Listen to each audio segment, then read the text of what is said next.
If we continue with our study, we're now on page 109.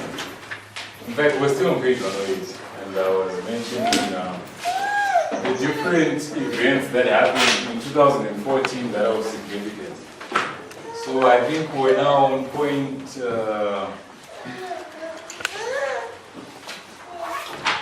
5. Because when prophecy is fulfilled, there are internal events that happen in the church and external events that happen in the world. You understand? Yes. The things that particularly impact the world, then others that impact the church more directly. So, I'm at the point that says at an external level, you see that. You see that? Yeah. Point number 5, at an external level. Are we there? So it says that at an external level, 2014 saw the declaration of a global Islamic caliphate by ISIS. We all know what ISIS is. ISIS? Islamic. We know the Islamic State of Iraq and Syria, but now the Islamic State, in fact, it became the Islamic State of Iraq and Syria, then the Islamic State of Iraq and the Levant, now it's just the Islamic State. They proclaimed themselves a caliphate in 2014. You know what a caliphate is? Yes. A caliphate is like an Islamic version of a kingdom that's based on church and state. Right? So the caliphate declared in 2014. And why this is significant, we're going to see in the future portions of our study. Because what waymark are we saying marks the close of probation for you and I who are in this room? Midnight. And one of the things that prophecy identifies, though we might not have time to do with it, is that at midnight Islam is going to be active. And Islam is going to establish a global caliphate. Right? That's going to be so visible, clear enough to see, and is going to trouble the kings of the earth. But what do we understand about prophecy? How is it fulfilled? Progressively. So you come to 2014 and you've got this radical Islamic element that declares itself a caliphate. And here we are in 2017 and we are discussing, and this is not the first year that was discussed, but we're discussing that a caliphate is going to be established in the very near future. But really the beginnings of it have already taken place.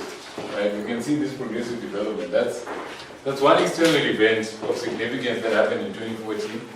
And it happened in the very month that this camp meeting was taking place. The very month, the very year that this camp meeting took place was the very month and year that ISIS declared itself a caliphate.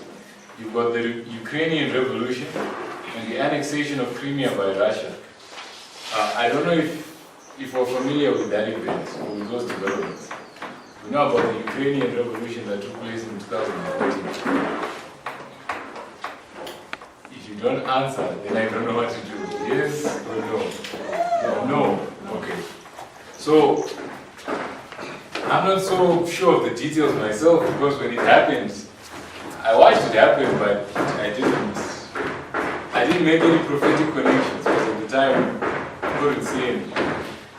So I haven't really gone back to get into the details as to why they were revolting, but I know people were not, there were people that were against and some that were for the government that was in place in Ukraine. And Ukraine was being wooed, was being drawn by NATO. You know what NATO is? NATO is a military alliance that involves the major Western powers, like the United States, Germany, Britain, that have come together in a military agreement that if any of their nations are attacked, then the other nations, they support that nation. For example, if UK is attacked, then the United States can say, we're going to give you ammunition, we're going to give you money, we're going to give you sources, whatever the case is. The military alliance, right? So Ukraine was being drawn by NATO. And it was a strategic development because it would help strengthen the Western defenses in Europe. You get what I'm saying? Against Russia. Because already the United States and Russia, they don't like each other. We understand that. Yes. They're in conflict. So you've got the West trying to strengthen its defenses against an aggressive Russia. And Russia knew it. Russia could see it. So you had unrest going on there, bloodshed going on there. There was a war taking place in 2014. And Russia annexed Crimea. You know what it means to annex? It's it's like you swallow up, to take and make a part of it. When a power takes a nation or a country or a portion of geography and makes it a part of itself. That's what Russia did in 2014. And that, according to international law, was regarded as illegal. It's an act of war, right? But why Russia did that was because it was to its political and military advantage. And Crimea was a very important naval base, a base, you know what naval base is, like where you have ships, warships and whatnot. So there was a very important military base there that Putin found very, he wanted it to himself. So he annexed Crimea, and that increased the tensions between Russia and the West, right? And one of the truths that, those that are up to speed with the message, one of the truths that Dan Levin has been identifying is that when we get to midnight, Russia and the United States are going to enter into a conflict. And Russia is going to defeat the United States. Right? But that development is not just going to involve the United States and Russia. This is going to be a global conflict. It's going to involve Russia and its allies, as well as the United States and its allies. Right? So you can already see the build-up to that warfare in 2014. Do you see that? Because what was happening then, people would have looked at that and said, oh, it doesn't mean anything, but it means a lot to us if we are priests, because we're meant to be the children of light and not of darkness. These developments are just, increasing the tensions and preparing the way for World War III, basically. We've had World War I and we've had World War II, right, in history. Is it not so? Yes, so. And Progress is now identifying that World War III is in the process of development. And that should be very significant to us. I'm going to digress a bit just to mention this point, but it's there in my notes actually. The notes that deal with triumphant organization. If you go through that section, I don't know if we're going to go through it together, I doubt it. But if you go through that, that part of my notes, at some stage you will deal with the Third World War. And we'll explain to you the role of the Adventist Church, at least in summary, during the First and Second World Wars. The Adventist Church took a very, a bad stand in both wars. Because in World War I, it basically encouraged or urged its members to bear arms and go and fight the war, and to even work on Sabbath if need be, for the military and the state. So it caused people to break the Sabbath, it caused people to break the commandment, thou shalt not kill. Things that we as a church never believed, right?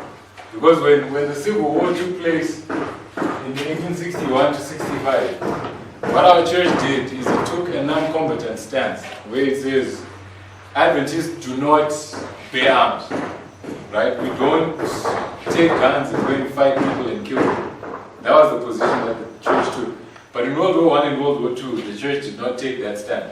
In fact, those Adventists that refused to bear arms or to break the Sabbath were imprisoned, were exiled, some were even tortured and killed. So our church has a bad history. If if you get into it.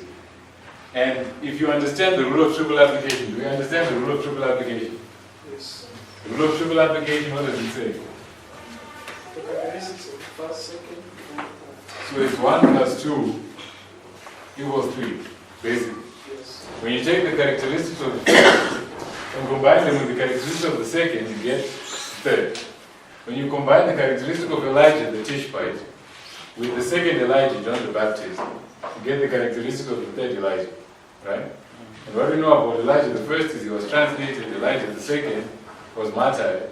So in the third Elijah, which Sister White says that one level represents God's people, we know that some will be translated 144,000, but some will be martyred during the crisis, right? So that's what you can do in this. You look at the characteristics of the first war, which is Islam, and the characteristics of the second war, which is Islam, what you get? The characteristics of the third war, which is also Islam. So when you combine the characteristics of the first world war with the characteristics of the second world war, what you get? The characteristics of the third world war, but that's a study that's beyond our time together. Anyway, my point being, you can already see the developments of that war, beginning as early as, even before 2014, but in 2014 you've got major turning points in the tensions between the West and Russia with its allies. You get what I'm saying? And that is of great importance to us because as a people, as priests, we need to recognize that we have a responsibility to save those Seventh-day Adventists that will listen. Because what the church did in the First and Second World Wars, do you think it won't do in the Third? It will.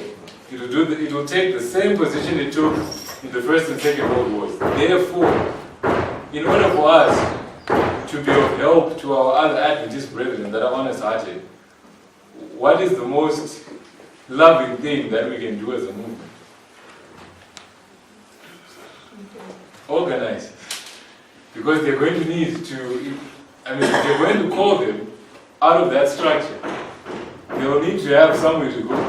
Is it not so? Is it not so? Yes. So, there are some that are now teaching that were in this movement.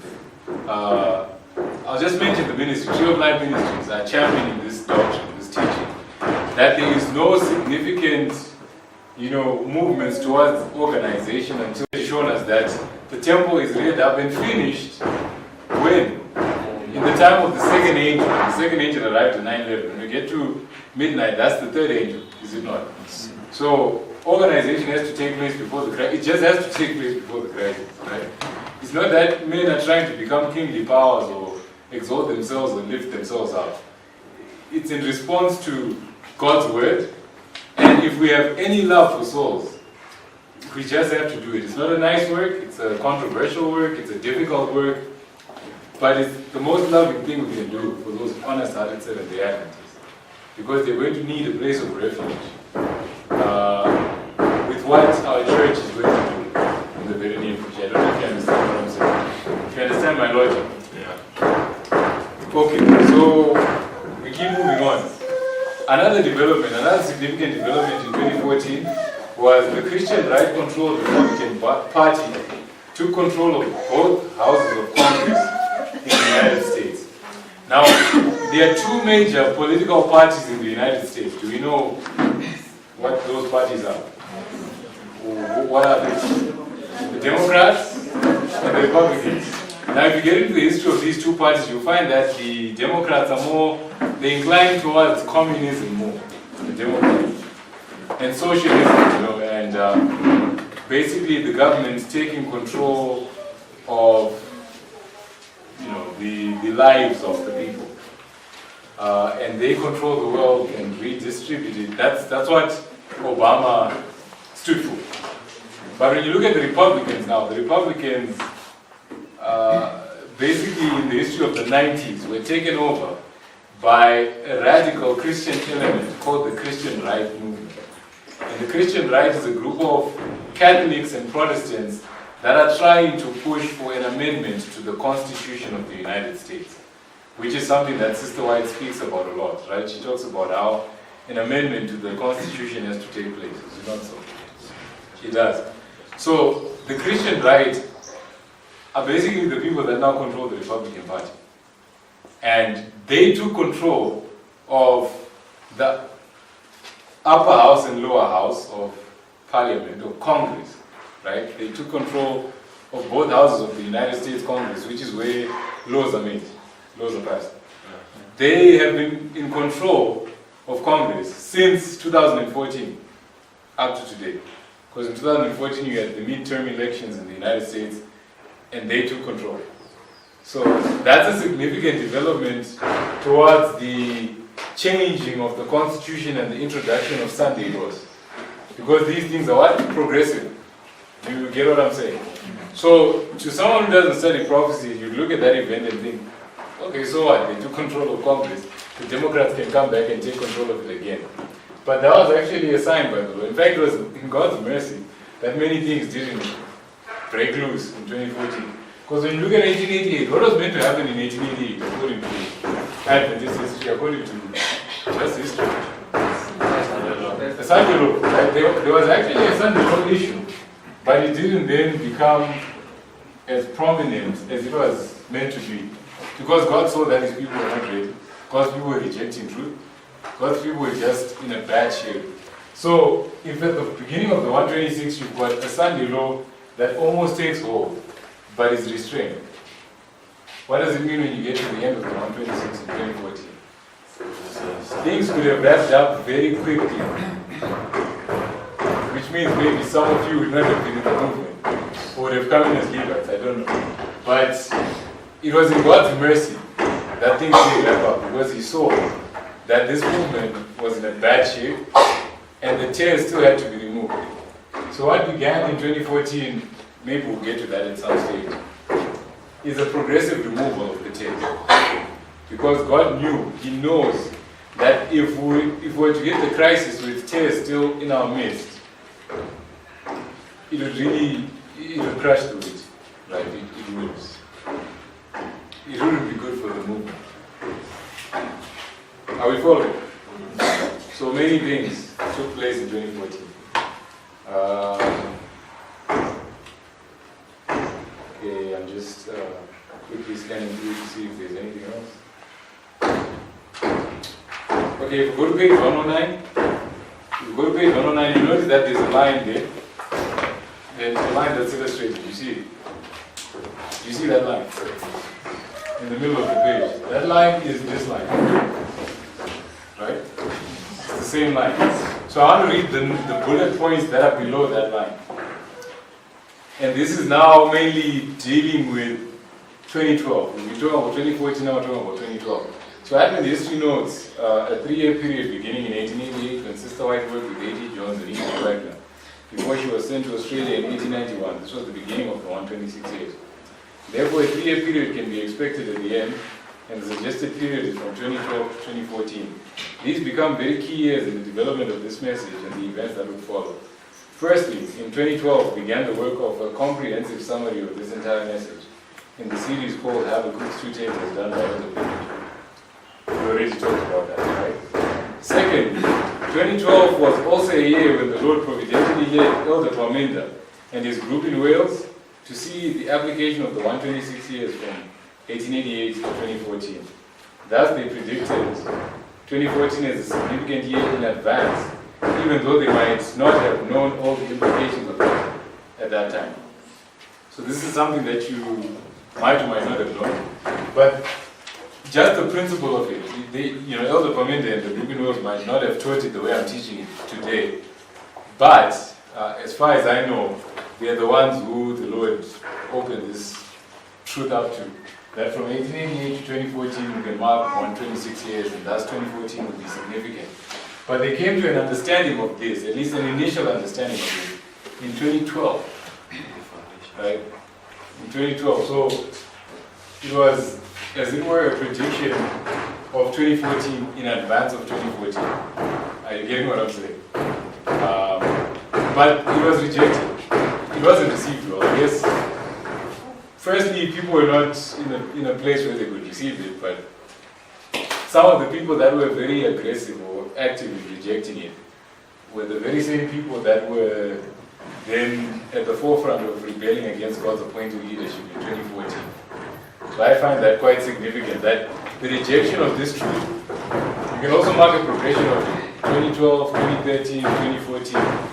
You get what I'm saying?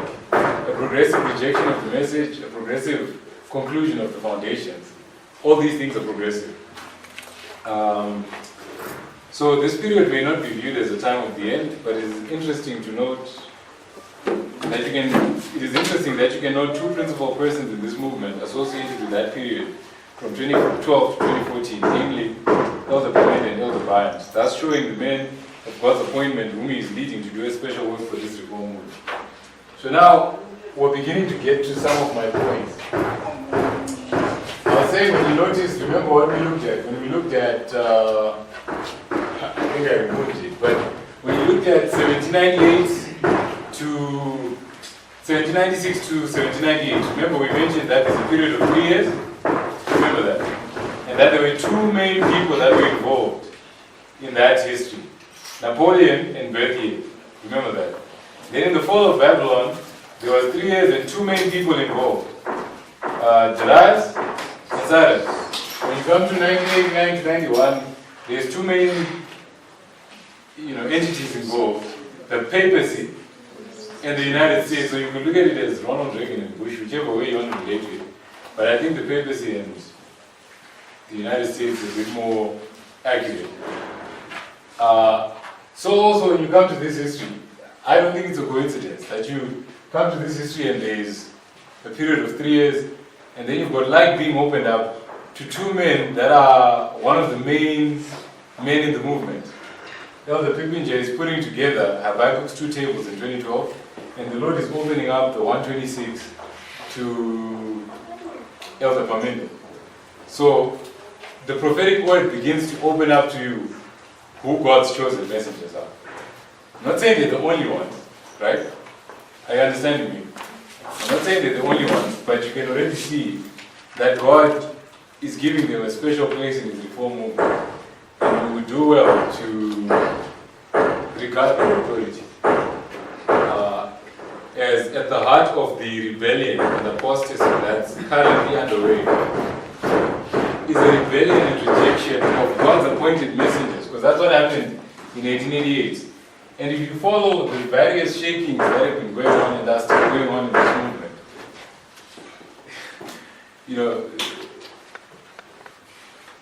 at the heart of the rejection of truth and the strange ideas that they're promulgating, they have issues with the leaders of this movement. You'll hear people saying something about Elder Pippinger, something about Elder Bryant, that Elder Pamita's doing this or is doing that. And you might think that they're having something personal with him. But we as God's people in this movement have to come to a point where we realize that these things are not personal, right? We shouldn't relate to these things at a natural or literal level. Because remember what my brother mentioned, that when Christ would teach truth, he taught it using a what? A methodology. And what was his methodology? What was his methodology? Parable teaching. And if you chose to relate to his parables literally, then you would never understand what he was communicating. Because you think, okay, he's talking about wheat and tares. So what? What about wheat and tares? Well, he's talking about some 10 women that were waiting for some marriage somewhere. Who cares? You get what I'm saying? You don't get his meaning if you related to it literally. But you have to relate to it how? Symbolically or prophetically. So if you relate to the things that are happening in this movement, and the arguments and the debates and the shakings at a personal level, and think that the leadership of the movement has issues with people all over the world, or it's the people all over the world that have issues with the movement, with the leaders of the movement. That's not the case. This is the everlasting gospel, which is a prophetic test, remember. That does what? It separates two groups of people based upon their decision, based upon how they respond to these prophetic lines. So when you then see men coming up and saying, Elder Pamela did this to me, Elder Jeff did that, maybe it's true, but are you to make a decision on whether to accept their work or reject their work based on their personality or based on some personal issue that they had with someone you don't even know, or something you're not even sure. You safely make a decision based on that. Right? That you don't even know these people. Then they tell you, he's a rough person, he's rude. Say, okay, so because he's rude, I'm going to reject his message. You don't even know if it's true. We accept things based upon what? Based upon lines, based upon God's word. If God's word is saying, these are the men that I've appointed, then those are the men that He's appointed. And we have to accept it. Next page.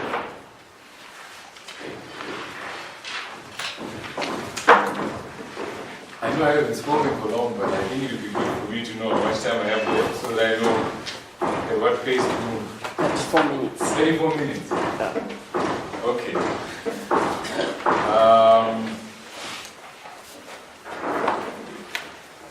When you look there, the foundational work 9/11 to 2014. My brother has mentioned he's dealt with some of the things, which is good. Quite providential, actually. I'm going to just deal with some of the things that is already dealt with. There might be some things that he might not have mentioned, I don't know. Okay.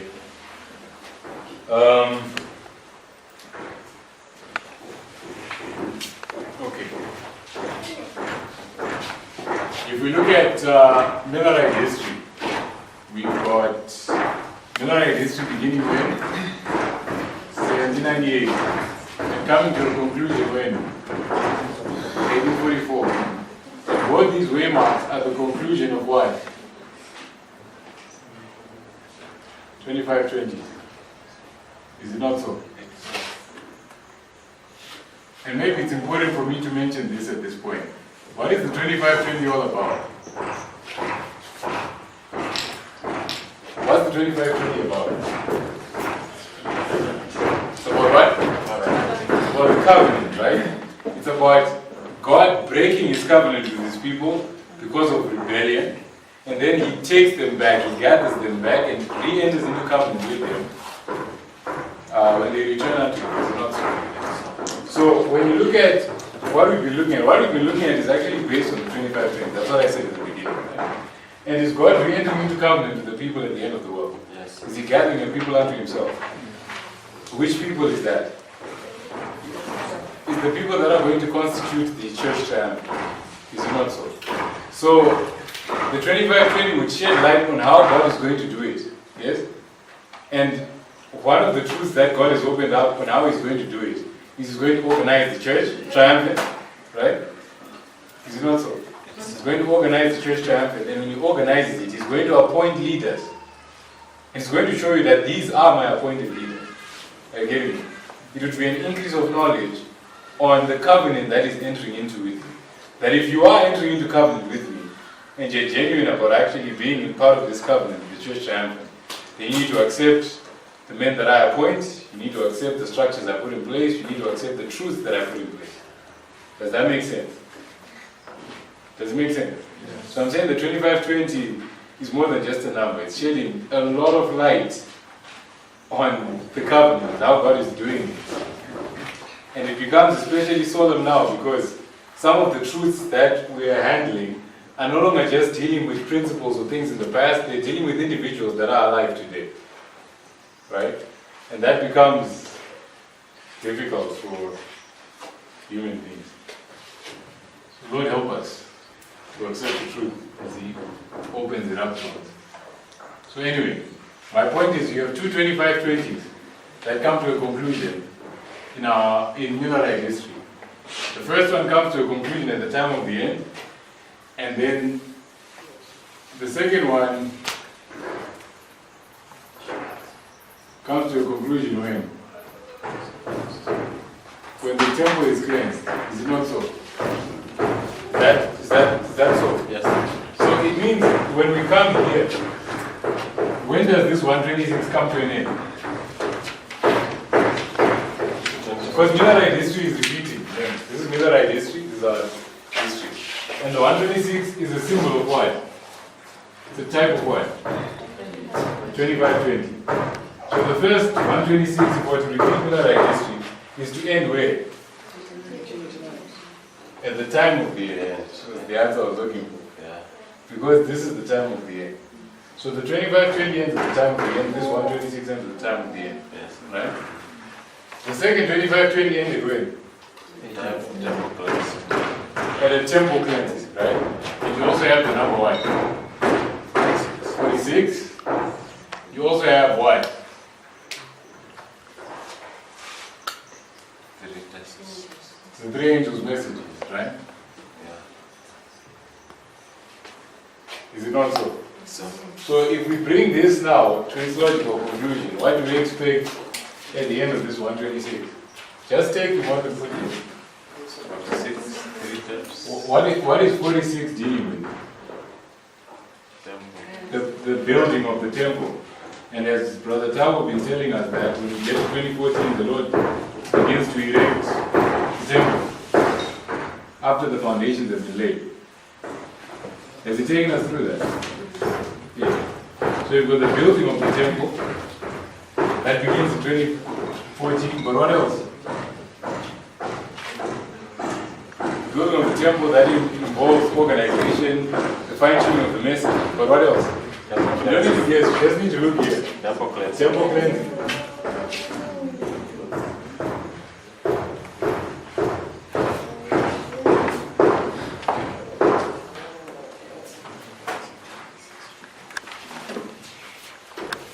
Temple cleansing. You see that? And what does the temple cleansing involve? When Christ was on the earth and he cleansed the temple, what did that involve?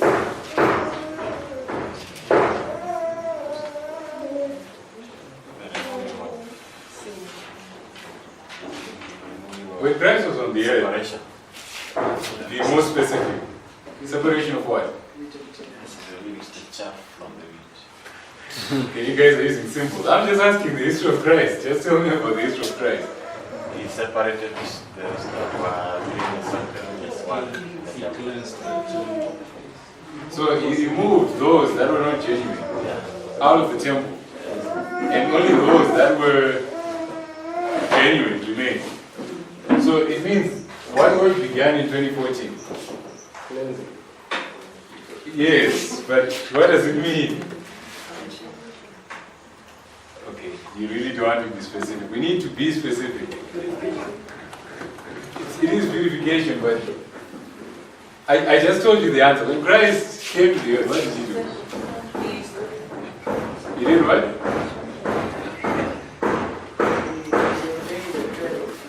No. I mean, when he cleansed the temple. I'm talking about the cleansing of the temple. What did he do? Well, we just discussed it right now. He chases the priests and the Pharisees and selling things like So he chased out those that were not genuine. Yes. And did what? He left those that were genuine. Yes. And he ministered unto them. Yes. So what began in 2014? He's chasing out those that were not genuine. Exactly, same answer. I don't know why you want to give a different answer. It's the same answer because it's the temple cleansing, right? But this is a serious truth though, because what began in 2014, with all the shakings that are taking place and people falling away from the truth and leaving the message, this is Christ doing the work that he did when he was on earth, where he's cleansing this movement of all those that are not genuine. And this should cause us to self-introspect, to self-reflect. You know how Paul says, examine yourselves, whether ye be in the faith. We really need to do some solemn heart searching to see if our heart is really in the message, if we're really in the truth, if we're really accepting the things that the Lord is opening up to us, if there's anything in our Christian experience that we need to correct. Because if we don't, what's Christ going to do? Chase us out. And what did he use? Yeah, it's a whip, it's true. But what did he make that whip out of? Sister White tells us what he made the whip out of. It was made out of cords. Right? If you read in Zav Ages, the story about the cleansing of the temple. Cords. You know what a cord is?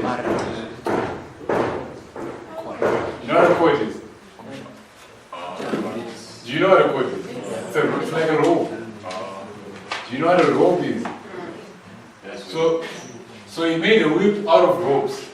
He took these different ropes, these different cords, and put them together. And then he used that to cleanse the temple.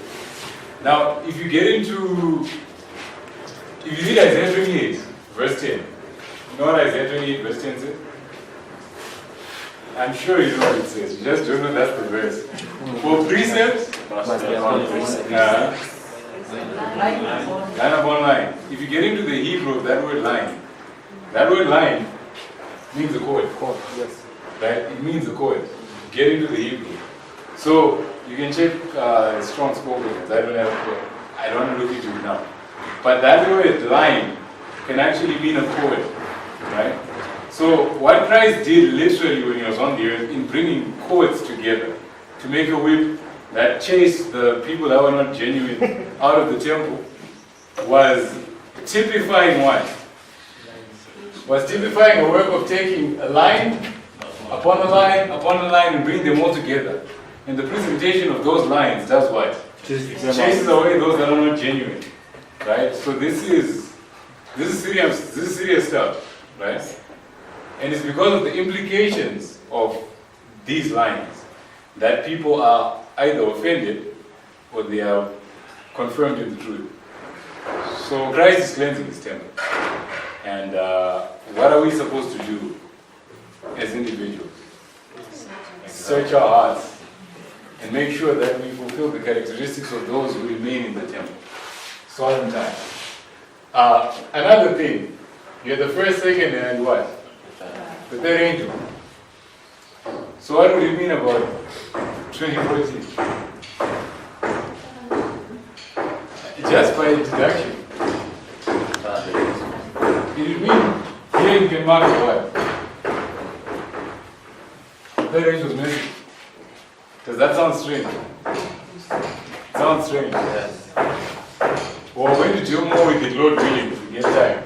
But just based on what we do, you take time of the end. The first one, 26 ends with. Time of the end. The second, 25, 20 ends with.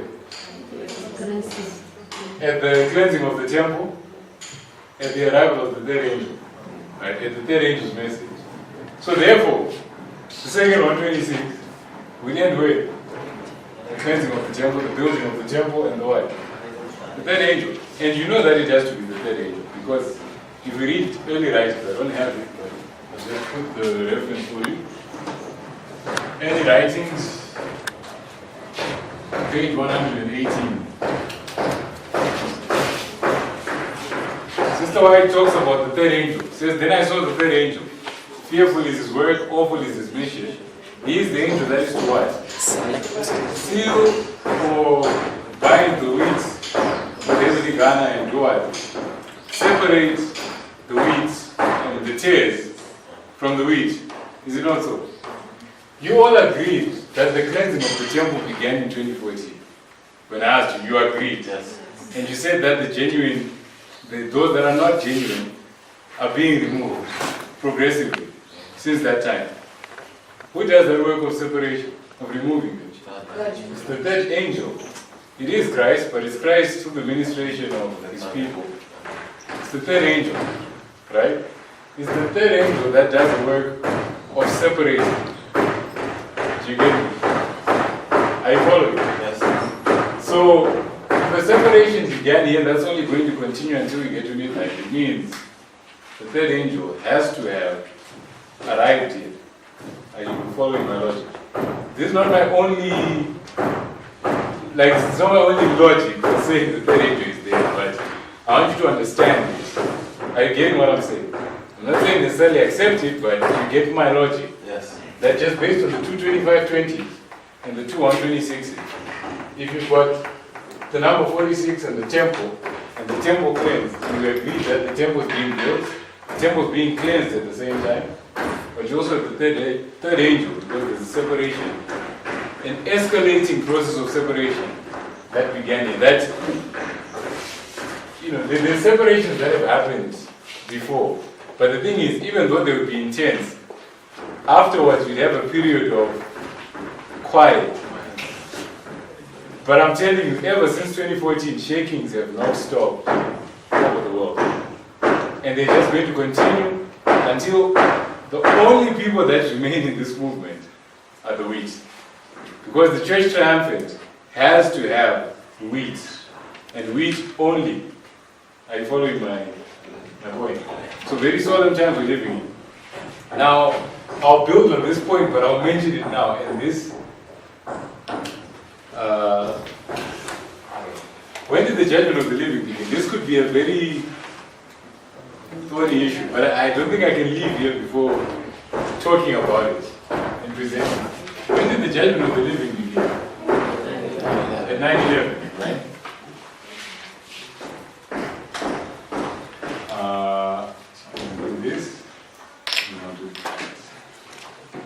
When does it end for the priest? Midnight. This is when it ends for the priest. But I'm going to suggest to you that the process of the judgment involves more than one phase, right? And the first phase of the investigative judgment of the living is the record taking, right? You've got a man with a pen. And what is he doing? He's recording, right? You've got a man with an inkhorn.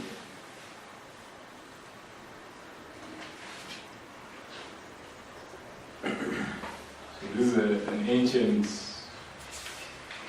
pen. And he's writing, right? This angel is going around Jerusalem and he's writing down the works of the people that are going through the investigative judgment of the again. Are you following me? There's this record taking. And then, once the recording is done, you get to a point where what you have to do, if you're going to make a decision based on what is recorded, what do you have to do? If you have, say in the judgment, then there's books, this is my book, right? And then the angel is writing my works in connection with this prophetic testing message. If the heavenly council is going to pass a decision on me, what does it then have to do after the angel has taken the record? What does it have to do? Because the angel he writes the record, right? Takes it to the heavenly council, whatever that looks like. So what will God have to do in order to make a decision? Of course he has to judge, but what does he have to do? Read from the reveal. He has to Read from the books. open the books, right? He has to open the books so that he can do what? Review what has been recorded, right? So you've got another phase of what? Of review. When the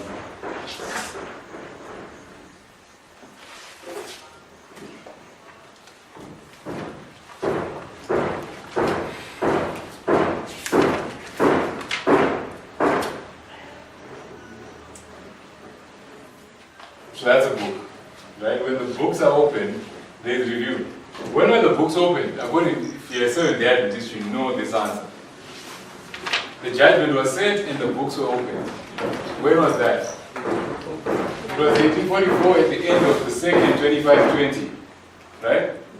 At the end of the second 2520, the books were open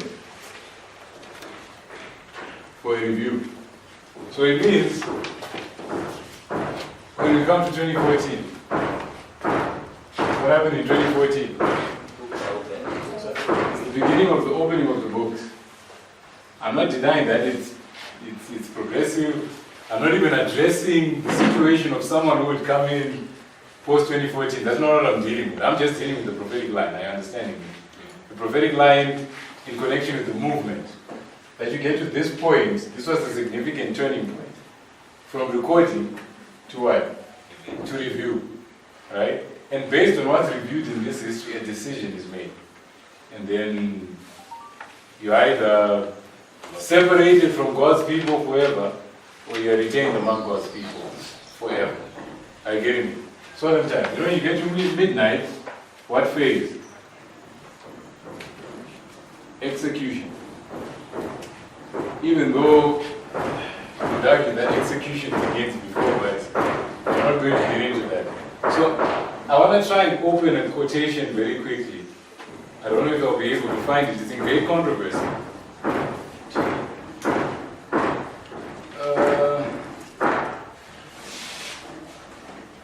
Let me see if I can pull it up very.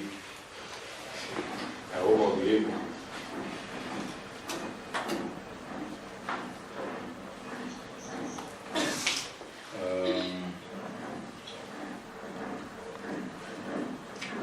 Great Controversy 631, paragraph 3. Great Controversy 631, paragraph 3 is not in your notes. So before I read the code, I'll ask you a question. At 9/11, which angel arrived? It's the second angel, right? You've got the second angel arriving here. Is the arrival of the second angel typified in different histories in the world? Yes. It is. One of them is the story of Lot, because in the story of Lot, how many angels visited him? 2 angels. What do those 2 angels represent? It's the arrival of the second angel. So it means those 2 angels would arrive at Sodom when? In our line. When did they arrive at Sodom? At 9/11. Right, that's when they arrived at Sodom.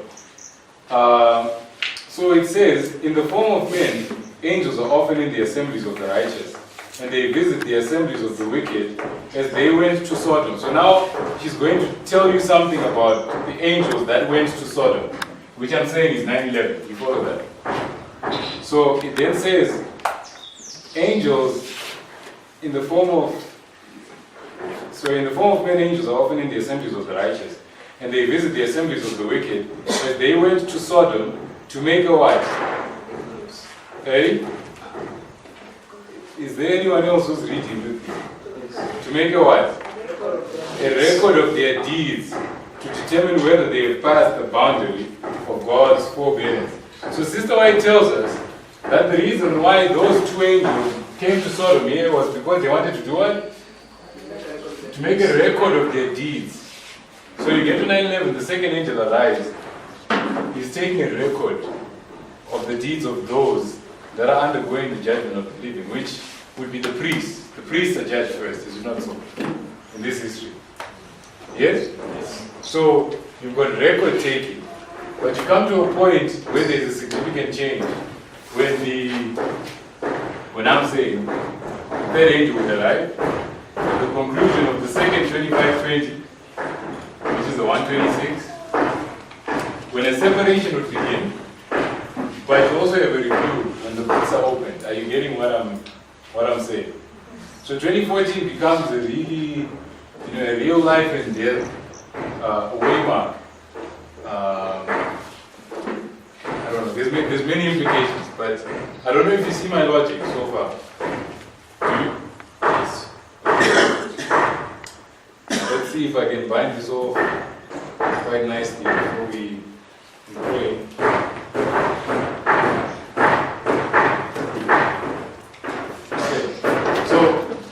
Points I identified there is that 2014 is not identifying the erection, but the conclusion of the foundations, right? And the building of the walls. What is the purpose of walls in any building? Protection, right? Is to protect the inhabitants of that building. And what is it that the Lord is rearing up in this movement to protect the members of this movement, to protect people like you and me? I'll suggest or submit to you that it's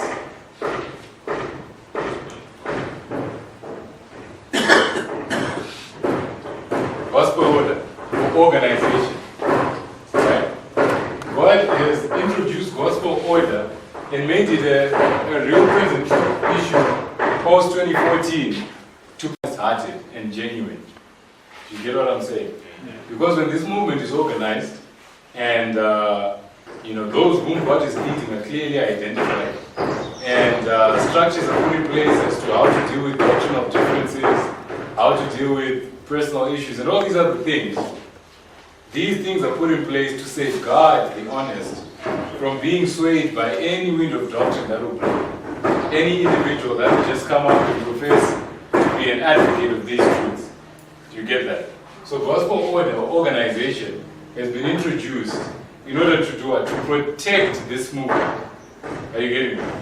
So therefore, if the walls are being erected and this movement is now being barricaded or protected from intruders, even though it's progressive work, but it's for the protection of this movement, the protection of those that are honest and genuine.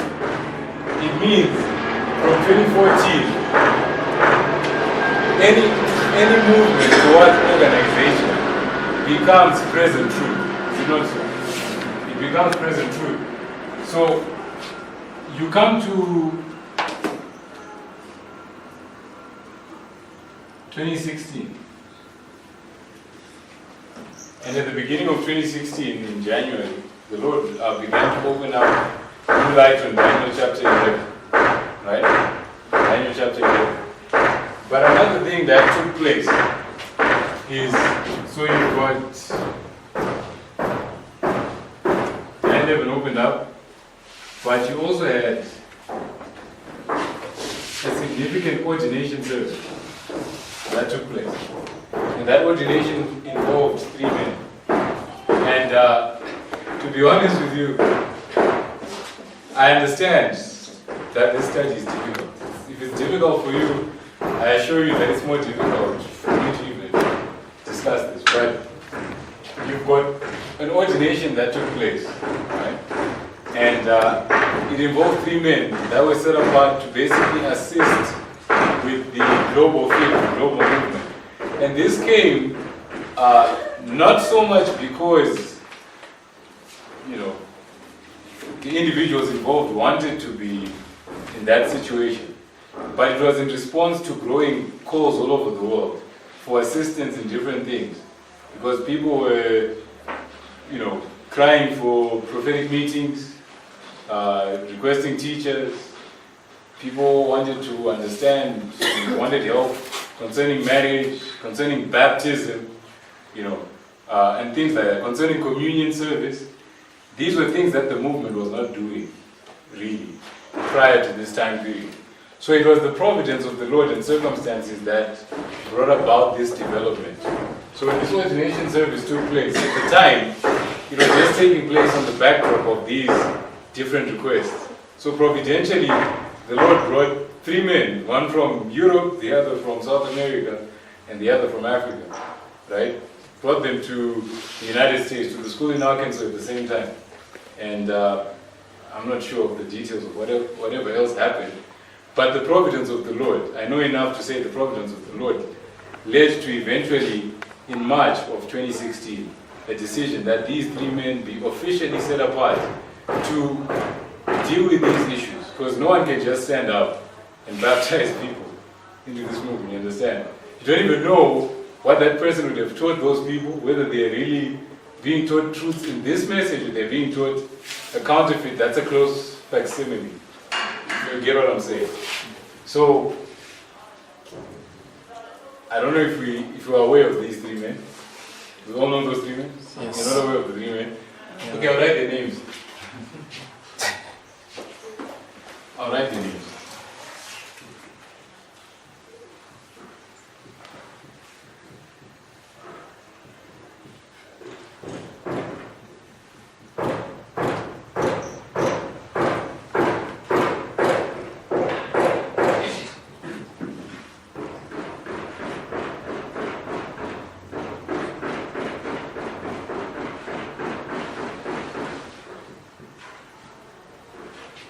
So you would tell Mtego coming the Bayans and Mapo values, right? And he was commissioned to deal with the field of Africa. He was commissioned to deal with Europe, but I know that his work encompasses more than that. But that's not important in my study. And he was commissioned to basically assist the work in South America. Right? So you've got a significant development that takes place in this movement. And I'll ask you a question now, as we try and bring this to a close. Everything that I've shared with you up to this point, did I make it up? Do you think I can create something like this? Well, if I could, then I'll be God, and I'm not. Now, there's no human being that can make this up. Where all these histories just come together and fit in like a glove. So, what does this tell you about this movement? That God is leading this movement. Did he start leading it yesterday? When did he start leading it? From the beginning, right? He's been leading this movement from the beginning. Even in the developments that took place during the period of darkness, you can still see the Lord's hand in building up, in preparation for this movement. So, if God has been leading all the way, and he led in 2012 and led in 2014, who then led in the development of 2016? That's my point. Who led in the developments of 2016 in the ordination that took place in 2016? It's Christ, right? It's Christ that led in the development of that work. It wasn't a human work, just like the establishment of Habakkuk's 2 tables. Elder Jeff didn't understand it at that time, but now we look back in retrospect and see that was a divine work. Even what Elder Paminda did in 2012 in identifying the 126, didn't understand, but in retrospect we see that it was the hand of God. So you look at the ordinations, at that time, some could see that there's definitely a significant development, but the more you look back in retrospect, the more you see the hand of the Lord in all this. So therefore, a rebellion against the appointed leadership of this movement, the appointed messengers, therefore translates to what? It's rebellion against God, because these men did not appoint themselves. Are you understanding that? They didn't appoint themselves. And this issue has become a very thorny issue in this movement. It's become a thorn in the flesh for this movement. But it's consistent with the time in which we're living, which is the time of the cleansing of the temple and this separation. It's just that I don't have the quote here or the time. Do you know the question that the leaders of the Jews asked Christ when he cleansed the temple? Yes. Or what question did they ask him? Yeah, who gave you that authority? Is it not so? So authority became an issue at the time of the cleansing of the temple in Christ's history. And are we in the time of the cleansing of the temple? Are we in the time of the cleansing of the temple? So what would we expect to become an issue in the time of the cleansing of the temple? Authority. It's authority. And now you have different voices coming up with different reasons, saying kingly powers, or there's no organization until midnight, or I was ill-treated. Whatever the argument is, you know, the question is on authority. And this is the last or the final apostasy at the end of the world. But what was the first apostasy at the beginning of, I don't know, the beginning of existence of creatures? But who was it? It was Lucifer, was it not? The first apostasy was with Lucifer, was it not? And what was Lucifer's issue? His issue was jealousy, right? It was jealousy because he wanted what? He wanted the authority of Christ. And his jealousy was particularly manifested when Christ was ordained to basically head the work of saving mankind. You understand that? Yeah. If you read in Inspiration, when it was determined in the divine council, in the Godhead, that Christ was going to take the form of a man, was going to be in charge of redeeming the human race. You know, that didn't rub Lucifer the right way. So when he was being set apart, when Christ was being set apart for his work, then you've got Lucifer's rebellion being manifested. Was and he before the fall of man? Sorry? Before the fall of man? The what? The rebellion of Lucifer? Yeah. I believe so. Because Before the rebellion of Lucifer could not be after the fall of man, because he caused the fall of man. Remember, when he was in the garden, he was in the serpent that then lied to Adam and Eve. So he had to fall before man fell. Yeah. But the issue is that Lucifer's rebellion begins when Christ is given authority to head the work of the redeeming man. Redeeming man. Yeah. Okay, we'll get into that later. It's fine. So you've got this Christ being set apart for his work. Lucifer has an issue. You've got men being set apart for a special work, right? Of heading this movement. And what do you have? Rebellion again, you have an issue. So it's a repetition of history, basically. You see that? How much time do you have? 1 minute. 1 minute. So you might as well just end here and pray. I don't think I'll be able to say anything more.